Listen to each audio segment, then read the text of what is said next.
Welcome back to my Animal Crossing New Horizons. I'm dear darling, and shall we see what's going on a lovely island of Fawnhollow today, where we have quite a directed topic to talk about in Animal Crossing. As you can tell by the title, we are going to be talking about Pyre, because I have just finished recording the final episode of my Let's Play series in Pyre.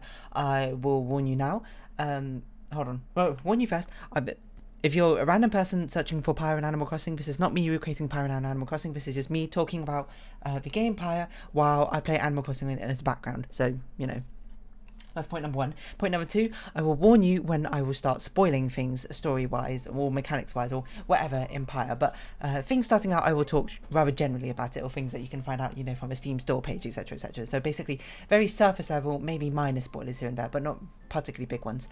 But I will certainly warn you before any big ones happen. So if you want to, you know, be spoil-free, you can wait. You can tune out a video then, or now if you want. I mean, yeah, I'm not a boss of you.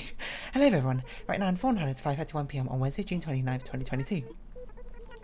So yeah, Pyre. On the whole, I really enjoyed Pyre, and even more so, which like subverted my expectations. I actually enjoyed Pyre way more than I thought I would. Like, I played Pyre initially with the instinct being like, I know sort of it's like a sports game and it's got like story elements to it, and that was basically all I knew about it, and I was just like, you know, I don't think I'll love it, but you know, I've heard a lot about it being good, especially from Supergiant Games, creators of Bastion and Transistor, which by the way, I've not played either of them. I will play probably both of them at some point, but you know, maybe not immediately, I don't know, because they have both been recommended to me and I just haven't done it yet. But Supergiant Games are, you know, very well known for making very fantastic games, and Pyre is one I've heard from them, so I was just like, you know what, I'll give it a play, and I actually enjoyed it way more than I thought I would. Because as it turns out, Pyre is actually way more focused on being story based, I think, rather than I think it's way more focused than I expected of it being story based rather than necessarily mechanics based. But it's not. It doesn't, like, mechanics don't go completely to the wayside. It's what I will say as an overarching thing. It does a really good job of tying both together, story and mechanics, which is very strange. It's a very, like, it's not an unusual situation to have a game which has both story and mechanics, but I've never seen a game where they're so thoroughly intertwined with each other. Now, I'm not going to go into huge like analysis on how they do it. There's actually a really good video by the architect of games, which, you know, goes into better detail, I think, explaining that sort of thing. I'm just going to talk about my own sort of like personal biased opinions and etc and stuff of what I think about Pyre. So Pyre, if you don't know, is rather, it's a really weird niche genre, which I don't know. It doesn't like pinpoint exactly. It's not like the perfect thing to appeal to me. But it does appeal to me to a decent amount because I do like story games and that sort of thing. It's so weirdly niche because it's a visual novel, party-based RPG-esque element sports game is probably how I describe it. With a sports game basically being almost like basketball, like 3-on-3 basketball. Kind of. It's not quite the same, but you know, there's similarities, and that's what most people seem to compare it to, so that's what I will compare it to as well. But really, I feel like a large focus of it tends to be on the story visual novel aspect on it, but you know, it's got its own shortcomings in its own way. But I really like how well things tie together. What other things do I love about it? Pyre's art style is gorgeous, it looks fantastic, and appeals to me greatly. The characters are fantastic. Like, Pyre is very well written, I think. I reflected upon it that I didn't have all that many interactions even with all of the characters, but I felt very invested in basically every single character. To varying degrees, of course, but like all the characters were playable characters, or you know, allied characters, I should say. I got pretty invested in. You know, I cared for each and every single one of them, and certainly story elements pushed that even further, which I thought was very interesting as well. Yeah, it ties together mechanics and story incredibly well, which, you know, I'll cover in a bit because it gets kind of spoiler territory if I don't. And its music is fantastic. I would say negatives, I would say in an overarching sense, the actual sports game itself is not that engaging, I would say, and probably skews way too easy, I would say, in general. And yeah, I think that's all I say without spoiling anything for any other sort of necessarily complaints of Pyre. But okay, now here's a warning. From now on, I will potentially be spoiling literally anything and everything that could appear in Pyre. So if you want to remain unspoiled for Pyre, you might as well check out now. It's only been 5 minutes, I apologise, but that's basically my short review. It's hard to delve much further into Pyre without spoiling things, so yeah. There's your spoiler warning. From here on, anything I say could be a Pyre spoiler, so just be warned. So, Pyre, I guess let's get the bad stuff out of the way. The rights themselves is an interesting concept, I think, but the rights themselves are kind of weird. Like, it's a very sort of niche thing for one to have like a basketball sports game in the middle of a visual novel, which are two quite, you know, not diametrically opposite, but like I can't imagine the Venn diagram or overlap between those two audiences is particularly big. But my problem with rights is one, the AI, the base level AI. I played on the normal difficulty because that's what I play most. Well, that's always what I play on. The first time through I play through a game, I'll play on what the developer expects me to play on. It is way too easy. It's incredibly easy, I would say. Like, if you see the series, I lose a couple of times. One of them I am purposely through, is what I'll say. I guess I'll try and not spoil what happens in my story as much, but you know that will inevitably come out. I lose one game, and the only reason I lost that game is because it was after like a long break I hadn't played for a while, and also I had to artificially make the game harder for myself by putting on things called Greater Titans. The Greater Titans, if you don't know, are basically modifiers you can do for every single right, which are optional things. It's basically like risk reward. They make the right harder, but then simultaneously you get a reward if you do it. And it was at the point where the reward didn't really matter or whatever, but I just sort of did it anyway. And I did in fact lose to that sort of thing, but that was literally the only like right I think I lost out of 24 rights, 25 rights or something like that. The game is so incredibly easy, and that's mainly kind of due to the AI, I think, being quite dumb.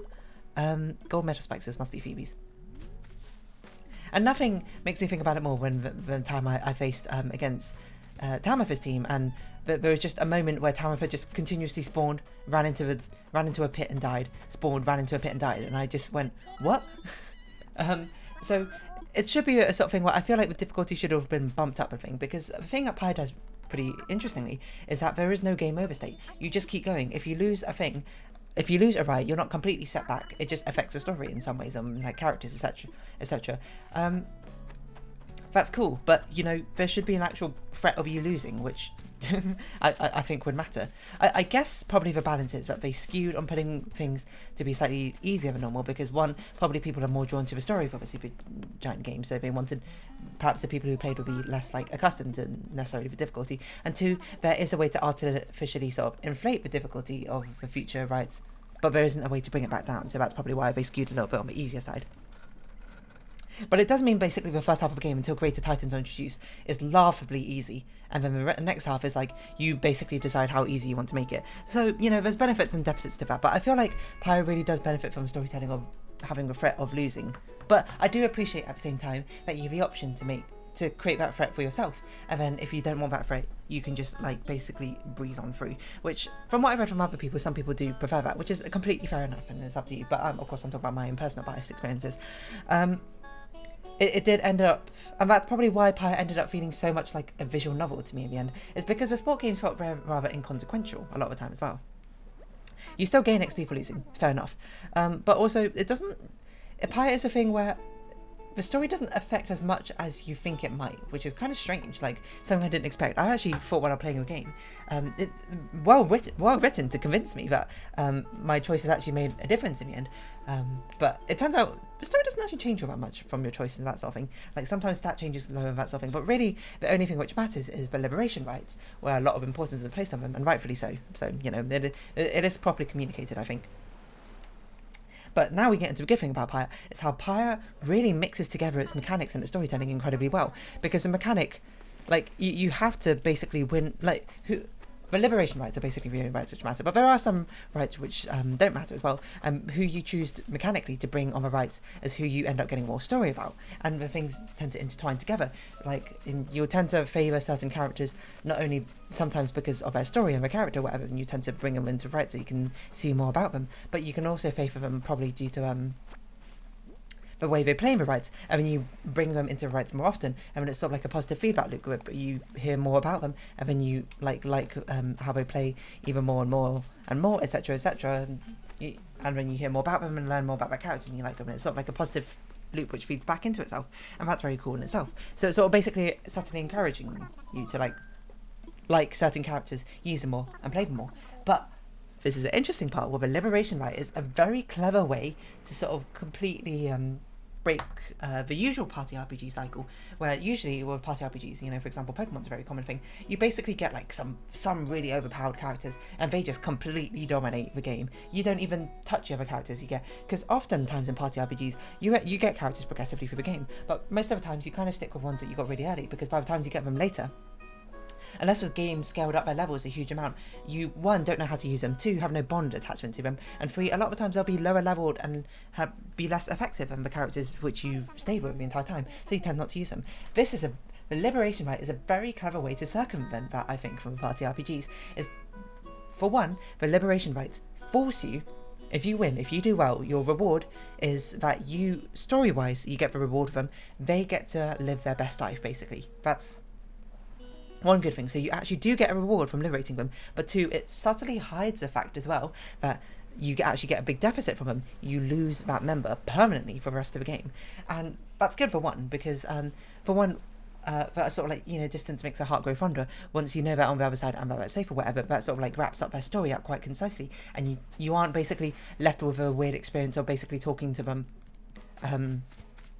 as they sort of just like idly hang about your caravan after you feel like their story arc's concluded. And also it puts the power in your hands. But two, it also forces you to use up all your party members, especially if you're good at playing the game, or I shouldn't say good, successful while you're playing the game.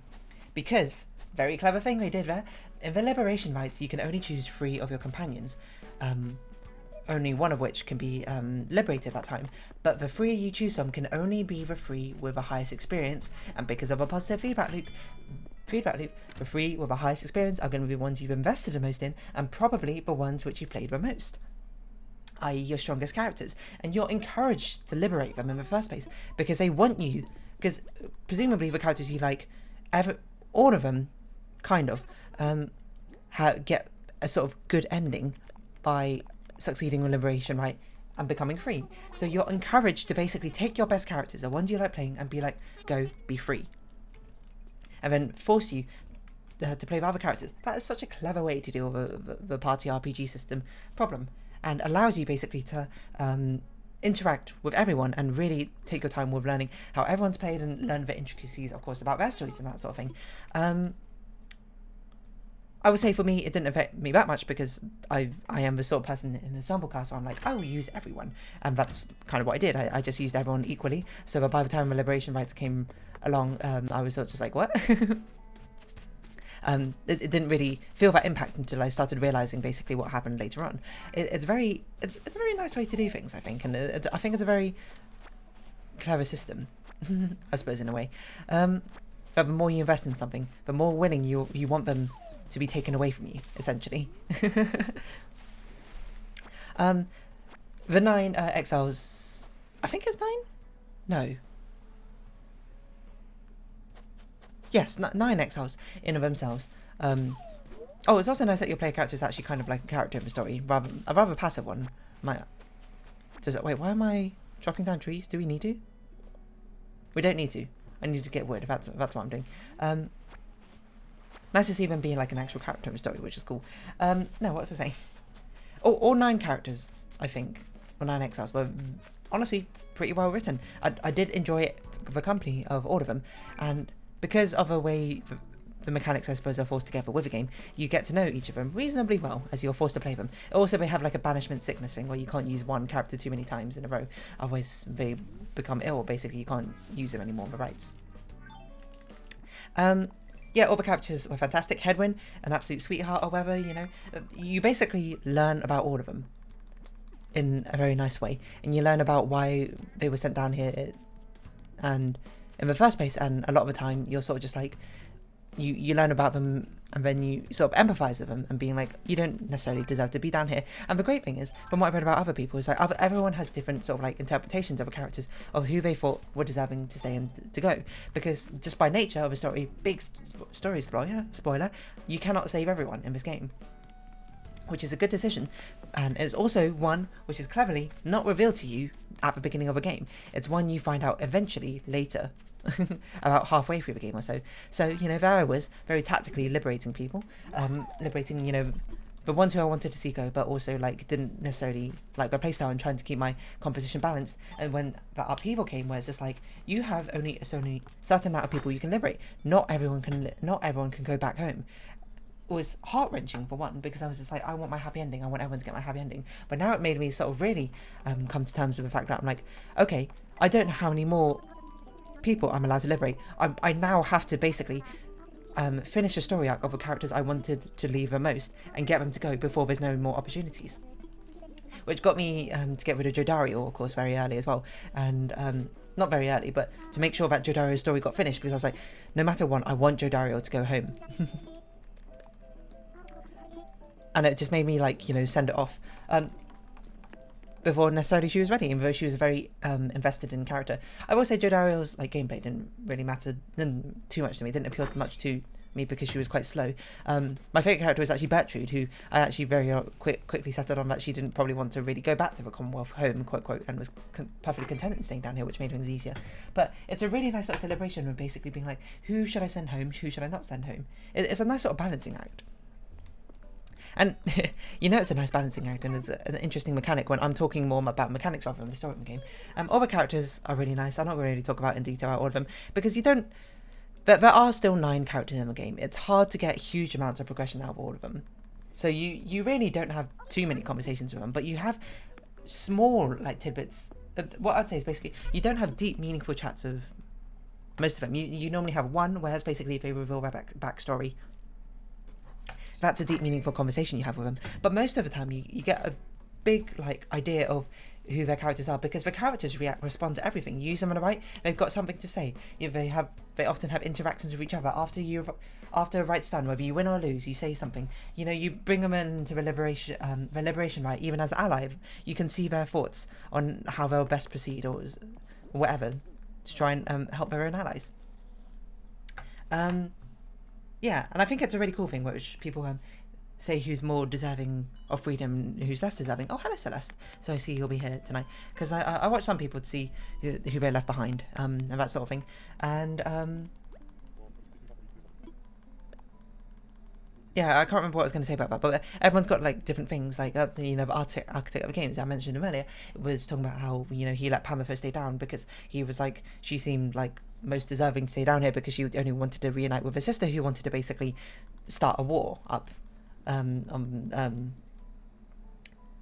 the surface. But then for my story, you know, why I played is we saw Pamela try to atone for her ways, for what she'd done in the past, and try to make it up for Tamitha. But, you know, I saw a relationship which was beyond salvation, or like beyond, you can't repair that to the way it was before. So I was like, she deserves her liberation, you know, she's tried, and she has to accept, I suppose, that, not accept, but, you know, their relationship is not one which is so easily salvaged, but she's being very, very self-destructive and feeling herself undeserving in a way, and that's, you know, how I saw her, so I sent her back up to be liberated. Spoilers, I suppose, for my playthrough. And there was a lot of interweaving stories altogether. I would say another thing it does really well is there's a huge amount of lore in Pyre, like an absolutely absurd amount of lore in Pyre. Like it's very much tied to the mechanics of the game. You know, again, story and mechanics interweaving together about the book basically being a giant encyclopedia of lore, which slowly is revealed to you over time rather than being dumped on you all at once. But it's nice because it's for people who like lore. I do like lore. Don't get me wrong, but I'm not super invested in it with a lot of other people. I don't like going out to search for it. It's all there, like, contained in the books. It's basically being, once you interact with this thing, that lore will be put into a book. You can read it, or you don't read it. If you don't like the lore, very easy to skip. If you do like the lore, but don't like finding it, it's a very easy to find place for you. If you do like lore, and you like searching for it, you can actually find, like, little secrets as you sort of, like, go around the map, I believe, and if you really search things out. And, you know, I read all the lore, or almost all the lore, all the pages in the book, because I found it thoroughly interesting, and I was like, wow, this is such a rich and deep history that clearly the developers must have thought a huge amount about the world they were creating behind it. With the amount written in the book, must have been crazy. I would say certainly the setting, I think, of the game is a little bit convoluted, and you know, the justification for why they're playing basketball, basically to liberate themselves. It's a strange world, but it's a plausible enough that I'm willing to sort of buy into it, like suspend my disbelief, rather than thinking they're being like, what? This is a little bit convoluted, isn't it? It is convoluted, but it's not crazy, is what I'd say. What other things did I want to say about Pyre? There's a lot of really good things about Pyre, which I've really enjoyed as well. The music is fantastic. Yeah, the rights, the Greatest Titans are a nice way to like add a... the interactions between the rivals. The rivals, obviously I wasn't as invested in the enemies, the rivals, quote, quote, as much as I were the actual, my allies, my triumph over themselves. But certainly some of them were like interesting enough for me to learn about, I think. There's one like the Fates, which I can't remember his name, like Alma, I think, and I forgot the father's name, like Olma or something. I don't know if I just skipped over their lore in the game, but learning about their lore afterwards is like the enemy triumvirs basically run the whole, what's the phrase, like gamut, gamut. I think that's a word. From like being like really just cynically evil. I think we're just gonna sit down and while I talk about this for the rest of the time. Cynically evil, like Admilda's group, where they basically just want. She's basically making a cult and she wants to usher in sort of like the end of like the apocalypse, essentially. All the way up to her, are they called the Fate? The Fate, who is basically, they were sent down to the downside because they practiced something which, like a culture which wasn't approved up in the surface. And it's, yeah, no, it's, you know, it's a thing which I didn't do in the end, but it's a thing which I'd certainly debated whether to liberate some of the enemies or not, because some of them were rather deciding to go. Some of them you're completely fine with beating, like Manny. You know, he's just like, I'm going to be honest, a snob through and through. I'm just kind of like, you know, I take great pleasure in defeating you every time. But then things like fighting Tamatha, who's Pamitha's sister, while I had Pamitha on my party, and then hearing Pamitha beg, basically being like, please, please, please let Tamitha win this one so she can go back to and be liberated, made me really stop and consider for a second, should I liberate her or not? I went with no, because if Tamitha showed any sort of like, any semblance of basically being like, I'm not going to go back up there and try and start a war, then I would be like, yeah, okay, Tamitha, maybe I will liberate you. But she was quite dangerous, so I was like, I don't know. The biggest one, and you won't be surprised when I say this, if you play the game yourself, is Oralek.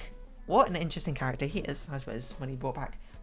And really, it sort of like adds an interesting twist, I suppose, to the liberation rites. Because before, it's kind of shown before that the Commonwealth, the above, is quite a corrupt like thing. It's not like perfect, it's not like sunshines and roses, despite the fact it's a place that everyone lives in. And the downside, it's not much better. It's a pretty drab place to begin with. But you start to learn more about the Commonwealth and its corruption and how its system is bad. You know, like things like if you get punished, you get sent into exile literally forever in a place where you might not even be able to live, and they don't really care about you. That seems a little bit harsh, and there's no chance of redemption except for a very weird, convoluted basketball game system. And then everything you've done has been completely forgiven. That seems like a weird way of like governing your country, but whatever. But then it shows like not a dark side necessarily to the rights themselves, but like a wrinkle which can occur where Oralek was, you know, betrayed by his triumvirate friend himself, you know, and people left him for dead, and you know the friend who betrayed him died because they couldn't get sent back up anyway. And it really made me think. Like, not at the time, it was actually something I thought about out as I've episode. I bring that up in the episode where I was basically there's a final liberation, right? And it's obviously hinted that it's going to be against Oralek.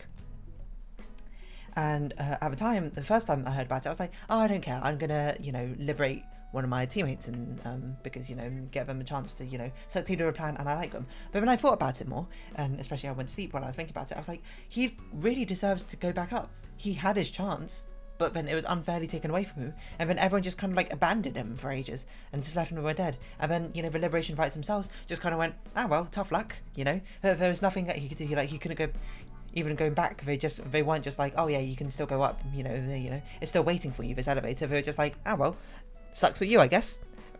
You know, the more I thought about it, I was like, that's so harsh. And then, you know, you can guess what I did. In final episode, I won't spoil exactly what I've done, but you know, it's very interesting, like that, how that part plays out, is what I'll say. What else is very interesting about Pyre? The music is good, mechanics, and I do like, yeah, as I say, the story mechanics. I do like how basically every time you do the rights, there's like interspersed like banter between the two rights. You get to learn about the relationships between them. You learn about relationships between not only your allies but between allies and enemies. And I really like at the end that you finally get to learn about every single character and what happens. And there does seem to be a decent amount of branching paths. I will say I expected like huge amounts of branching paths, in which case, while I was playing, because I was just like, whoa, there's ridiculous amount of things which could happen. But it's actually quite cleverly written, the entire thing, where the branching path happens in the self-contained stories of the characters rather than the overarching story. As I learned, the overarching story of a revolution always succeeds, no matter what happens. It's just depending on how like how peacefully it succeeds depends on how well you play, how many people of your own triumvirate you liberate, etc, etc. But it's really nice to have, especially for someone like me who loves to read about the lore of the characters and that sort of thing, to see basically the outcome for every single character of importance, I suppose, at the end of Pyre, just in a cutscene, like even if it's a short thing. And I actually felt like some of my choices were reflecting what happened. Like, as I read, that's a big spoiler. Okay, if you got this far, you're probably okay with me spoiling what I did in my game. In my game, I actually threw the game against Oralek, the final liberation against Oralek, because I was like, he deserves to go. My justification being the other three I had left in my triumvirate, basically being like, I think I'll be fine down here. And Oralek really deserved it. But then there was a small thing, you know, the final liberation, right, where they flipped it on us, and it's just like, you can choose. Whoever wins now can choose who gets to go. And there were like subtle hints of Oralek showing doubt towards us, the readers themselves, basically being like, you know, showing sympathy, I suppose, somewhat. And it resulted in me being like, oh, I'm going to reach out to him. Because I thought I just wanted to talk to him before he goes and basically be like, please help the plan. And then he chose me to go up and be liberated instead. And I was like, what a fantastic... If you watch the episode, you'll see how giddy I am and happy that how nicely it ties the entire story out together for both the reader, Oralek, and Volfred. I think that I got liberated, and it was fantastic. But I saw those actions reflected in the conclusion. Like, as I learned through Oralek, like, I only chose to be peaceful and kind to him the entire way, and then, you know, he found his own redemption and self-satisfaction, I suppose. And I forgot the word, you know, when you are finally like, so he found made peace with himself and that sort of thing. But learning other endings, you can actually like take away his liberation from him, and he will just, you know, cease to exist through his own methods, is how I put it. And, you know, just because of the fact that he'd been betrayed once again. And I was like, oh man, I'm so glad that I, you know, managed to get a decent ending for him, just because it reflected on the choices I made of basically being rather peaceful to him throughout. I will say, a lot of the earlier conversation dialogues, it would be nice to have them sort of reflected towards the ending. A lot of them don't really get reflected. Like things like talking to Jodariel, one of them being like, do you find her scary or not? I obviously went, no, I don't find you scary at all. But apparently if you say you do find her scary, she loses 1 hope. Which is basically just one of her stats gets lower for the rest of the game. But, you know, the opposite being that her stats go higher. I suppose it's the sort of thing where, since mechanics and stories are so intertwined, that was meant to basically have an impact on the story by making the mechanics more difficult, I suppose, or easier in that regard. But I would like to see, I don't know, I guess because it felt so visual novel-esque to me at the end, I would like to see those choices reflected in the epilogue, but yeah, neither here nor there. Like, that's just asking Supergiant to do even more work, having a sliding scale for every single character of like their different outcomes. So yeah, it's a game where, yeah, the mechanics and stories are very well intertwined and gave me quite a few like interesting decisions of basically what to do. I would say probably the game is a bit too easy, which made some of it, I guess probably they wanted Supergiant Games wanted you to focus on who you were going to liberate and when you were going to liberate them, who you're going to invest in as your choices, rather than am I going to be able to win this right or not. But I do think the game is a bit too easy, or at least if it's going to be easy, it should, the computers should probably not seem so bad. Like, for the first, like, 80% of the game, they seem terrible. And then the last 20%, they were like, okay, they seem actually reasonable now. It's sort of like yeah, like, they could have been a bit better, I suppose. But, well, Pyre does have its flaws, I think, you know. I mentioned them. Mainly, I think the rights surprisingly have a weakest, well, I don't know, for me personally, the weakest part. They do get a bit samey, but it did help the fact that I played it over a huge stretch of time, so I never got that bored with rights. But I've read people getting rather bored with the gameplay loop because it gets quite similar and repetitive over time. But since I'm so invested in the story that I was willing to, you know, even if the rights were bad and I started hating them, I would be willing to plough through them. So yeah, Pyre's got its flaws and that sort of thing, but I really enjoyed it. I thoroughly enjoyed it. The entire experience. It's such a weird genre, which is why I loved it so much. But I also loved how well it executed the thematics of time mechanics and storytelling together. So, you know, all in all, fantastic game. And will I play it again? It's something I can see why you'd play it again, but again, I don't really replay games all that often, so I'm not going to play it through again, probably. But it's really cool. That I'm thoroughly invested in it, and you know, seeing the end screen and the credits and all that happens, I was just like, oh. I wish I could give a properly happy ending and have everyone reunite together, but alas, I cannot. But yeah, those are basically my thoughts on Pyre. If you have your own thoughts on Pyre and you want to talk about things I missed or whatever, feel free to leave your comments down below. I'll certainly read them. I haven't read comments for quite a while, mainly because I've forgotten recently, but still. I'm going to round off this episode here. So if you have been watching, thank you very much. This has been Animal Crossing New Horizons. I've been Dear Darling. Any likes, comments, subscription, shares, I greatly appreciate it. Join me at deardarling.com. Follow me on Twitter down below. I hope we can see each other again, but for now it's our farewell. So until next time, bye bye for now.